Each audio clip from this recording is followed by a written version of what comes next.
एक बार एक दुकानदार जो 5 रुपए की ब्रेड बेचता था, उसे ब्रेड की कीमत बढ़ानी थी, लेकिन बिना सरकार की परमिशन के कोई भी अपने दाम नहीं बढ़ा सकता था।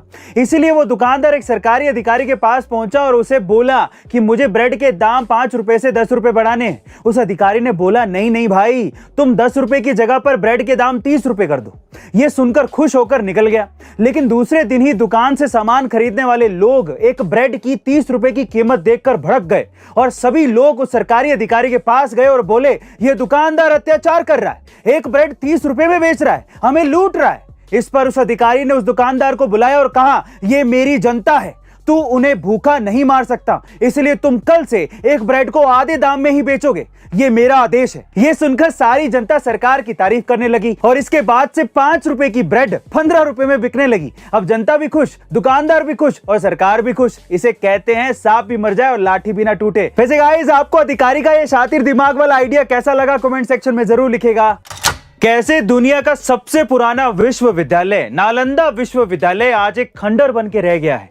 चलिए जानते हैं नालंदा विश्वविद्यालय का हैरान कर देने वाला सच। देखिए, जब चाइनीज प्रवासी हुएंगसंग भारत भ्रमण पर आया था, तो वो नालंदा विश्वविद्यालय का ज्ञान का भंडार देखकर हैरान रह गया था। और तो और वो ये देखकर भी चौंक गया कि वहां के चौकीदार को भी कई विषयों का अचूक ज्ञान था। लेकिन दुख की बात तो यह है कि 13वीं शताब्दी में बख्तियार खिलजी नाम के एक आक्रमणकारी ने इस विश्वविद्यालय को तबाह करके रख दिया था।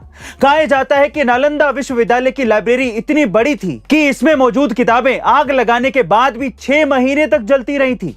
शर्म की बात तो यह है कि नालंदा विश्वविद्यालय के पास मौजूद बख्तियारपुर गांव का नाम इसी क्रूर आक्रमणकारी के नाम पर रखा गया था, जो आज तक वैसे का वैसा ही है और उसे आज तक बदला नहीं गया है। गाइस, क्या आपको नहीं लगता कि उस गांव का नाम बदलने का अब समय आ गया है? कमेंट सेक्शन में जरूर लिखेगा।